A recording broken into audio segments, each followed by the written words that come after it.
regulasi-regulasi di dalam perda dan juga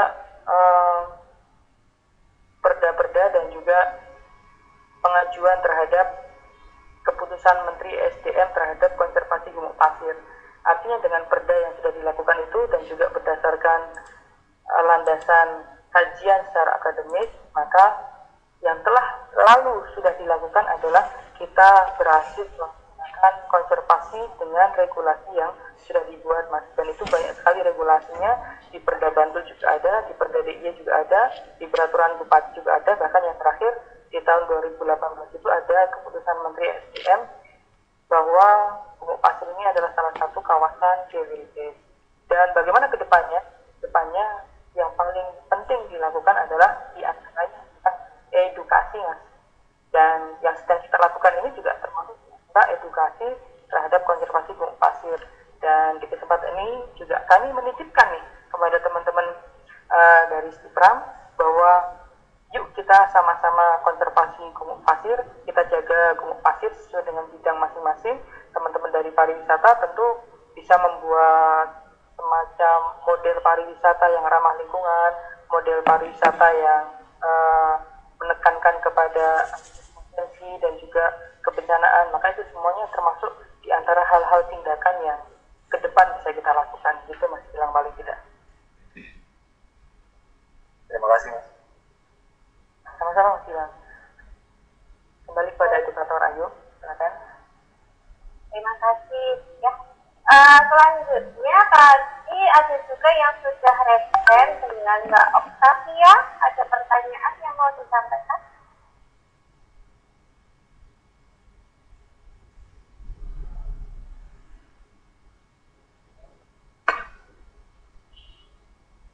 Mbak Octavia Puji Lestari. Mungkin ada tanggapan atau pertanyaan lain yang mau disampaikan?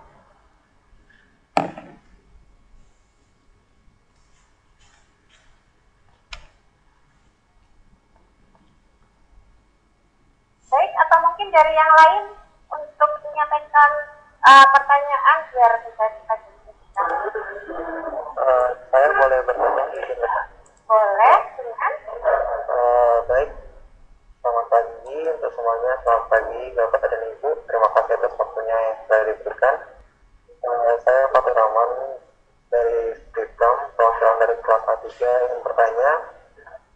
Dari pertanyaan yang sudah saya masukin ke chatroom itu, kan sekarang pariwisata Indonesia banyak, hampir kebanyakan sudah menerapkan namanya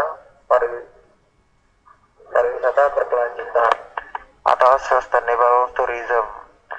Nah, kira-kira kalau untuk digolongkan seperti gumuk pasir itu, pariwisata berkelanjutannya apa bisa atau enggak untuk sekelas gumuk pasir, dan apabila bisa, menurut Bapak cara apa yang bisa kita terapin agar gumuk pasir itu bisa menjadi pariwisata berkelanjutan sebagai objek geoter wisata?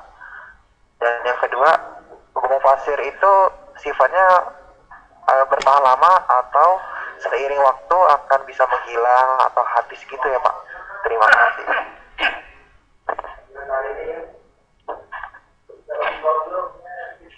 Terima kasih Mas Fatur Rahman. Kita langsung jawab.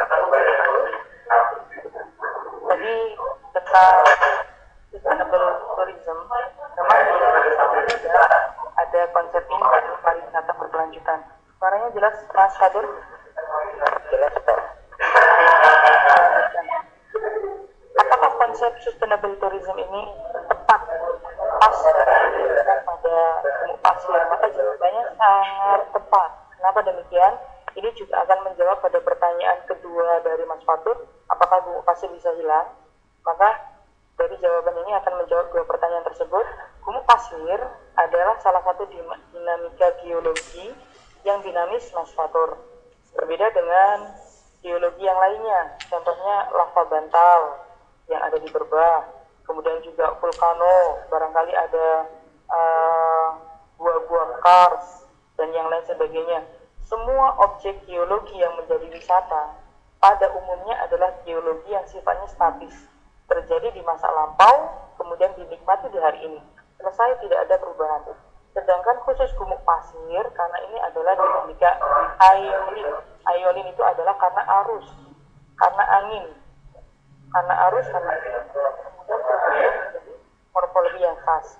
Maka berbeda dengan dinamika geologi yang lain yang terjadi di masa lampau dan terhenti, kemudian hanya bisa dinikmati di hari ini. Berbeda dengan gumuk pasir adalah dinamika geologi yang terus-menerus. Semua faktor pembentuknya masih ada. Apa itu? Yang paling utama adalah angin, Mas Fatur.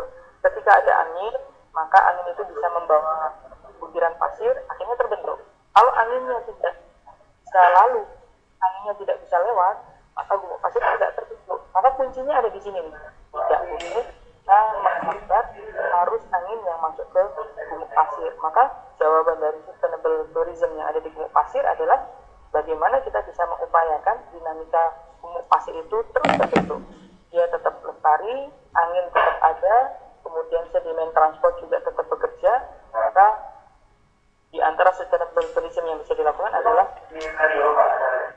apa sih penghalang angin dan juga merusak gumuk pasir yang sangat merusak itu kita hilangkan, maka otomatis akan sustainable tourism yang ada di gumuk pasir, karena gumuk pasir butuh hidup gitu, Mas Atur. Semoga bisa menjawab. Baik, ya, terima kasih. Baik, terima kasih pertanyaannya Mas Fatur. Selanjutnya ada lagi pertanyaan dari Aktian Arnandi. Mas juga ya. Mungkin bisa disampaikan langsung pada narasumber biar teman-temannya juga bisa menyimak secara interaktif.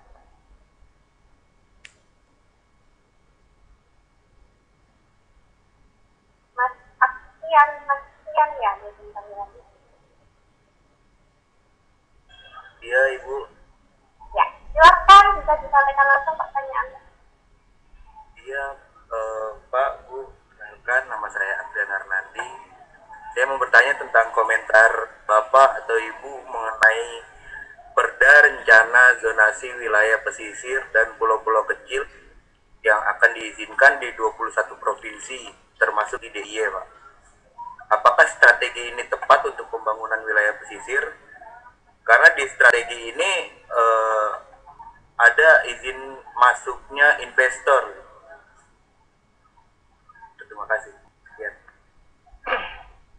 Ya, Mas, panggilannya Mas Arnandi. Bobby, Pak. Oh, Bobi. Ya, makasih Mas Bobi. Berkaitan dengan zona pesisir dan cadangan pesisir dan juga pulau-pulau kecil, DIY memang di beberapa, khususnya di 2 tahun terakhir Mas Bobi, itu fokus kepada perda ini untuk zona cadangan kawasan pesisir dan juga pulau-pulau kecil. Yang kita tahu, Jogja juga punya pulau kecil yang sebetulnya itu adalah karang-karang yang ada di pesisir DIY. Dan berkaitan dengan gumuk pasir ini bisa kita katakan gayung bersambut Mas Bobi. Ketika kita membutuhkan regulasi, maka perda ini justru bisa menjadi jembatan dan juga bisa menjadi alas kita dalam konservasi.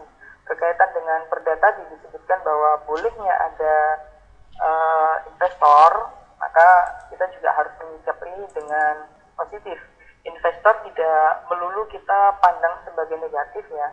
Kalau misalkan investor itu memang mereka memiliki tadi yang disebutkan sustainable tourism, maka itu bisa mendukung ketika prinsipnya investor itu bukan ancaman bagi konservasi. Yang menjadi konservasi adalah apa yang dilakukan investor tersebut.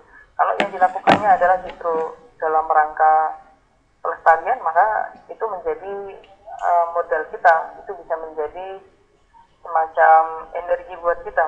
Tapi ketika berlainan, maka itu akan menjadi beban bagi kita. Maka pada intinya Mas Bobi, apa yang kita arahkan kepada investor tersebut dan juga apa yang kita berikan masukan ke dalam perda tersebut, ini bisa menjadi gayung bersambut bagi kita dan bisa menjadi alas regulasi bagi konservasi gumuk pasir.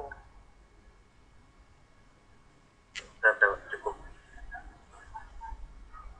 Baik, terima kasih. Mungkin nanti ada lagi pertanyaan dari teman-teman. tentang kebupatannya boleh, pariwisatanya boleh.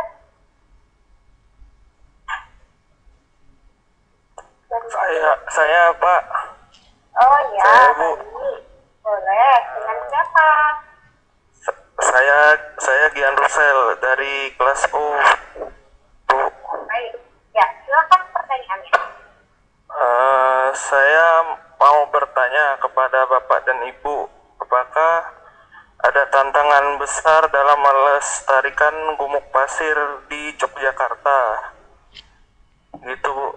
Pak, terima kasih. Cukup, Mas. Iya, Pak. Tadi.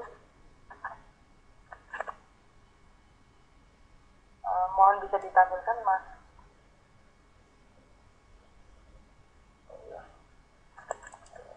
Oke, sambil kita jawab, tantangan besarnya ya untuk pelestarian gumuk pasir. Kami pikir, Mas, bahwa tantangan Mas Gian ya, kasih Iya, Pak. sudah ditampilkan. Tantangan besarnya Mas Gian, tantangan besarnya adalah edukasi, Mas Gian, mengedukasi, baik itu mengedukasi masyarakat, mengedukasi masyarakat setempat ya, maksud kami adalah masyarakat setempat, mengedukasi wisatawan, mengedukasi peneliti juga, artinya peneliti dari berbagai bidang, tidak hanya geografi tapi juga peneliti dari ekonomi, dari pariwisata dan lain sebagainya, mengedukasi pada visi dan misi yang sama. Kita contohkan, Mas Ian, ketika di dalam konservasi itu kita tidak mengatur tidak boleh adanya vegetasi di gumuk pasir, ternyata masyarakat menanam tanaman bunga matahari itu di pot, di dalam pot, kemudian pot itu diangkut ke tengah-tengah gumuk pasir. Ketika kita memberikan edukasi ini, bahwa tidak boleh ada penanaman di gumuk pasir, ternyata mereka jawabannya adalah kami tidak menanam. Mereka menanam di rumah sendiri, di kebun sendiri, baru memindahkan. Prinsipnya sama, karena ini bisa mengganggu lada. Kiranya kalau semua masyarakat, semua elemen mengetahui hal yang tidak boleh dan yang boleh dilakukan di gumuk pasir, kami pikir ini akan bisa menjadi pintu keluar di dalam konservasi gumuk pasir. Itu Mas Yan. Iya, Pak. Makasih, Pak. Sama-sama Mas Yan. Ya, menyambung dari informasi dari Pak Farid tadi, yang memang yang paling ditekankan adalah edukasi. Karena seperti virtual tour kali ini juga kami berupaya mengedukasi masyarakat, mungkin dari teman-teman sekalian di Pram juga kami sampaikan informasi-informasi ini, dan nantinya kami harap bisa diteruskan kepada masyarakat umum bahwasanya di sini